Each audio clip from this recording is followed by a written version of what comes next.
FPV, first-person view.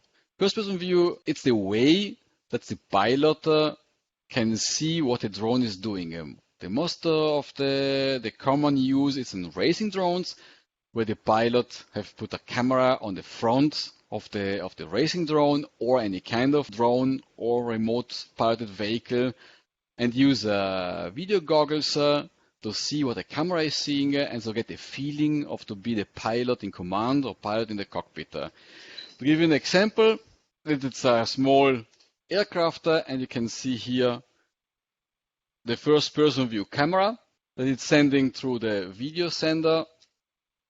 This one can set up your video goggles and you see here completely immersed in the video and you can steer the drone like being inside a cockpit.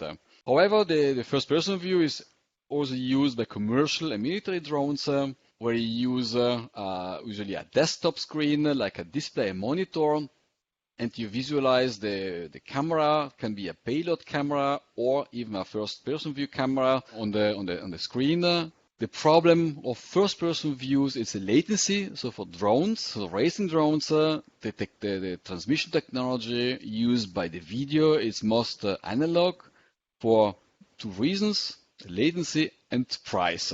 Digital systems are coming out with low latencies, however prices are really high, where the analog is really low.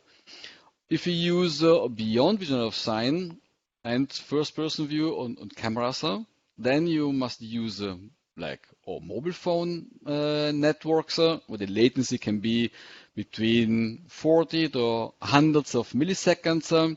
So you have a near real-time experience. Or when you use satellite, like most of the military using, you have seconds of latency. So you're not able to control the drone in real time, but you're just sending commands and controls to the drone. It's not possible, using satellite it's not possible to have a real time feeling and feedback.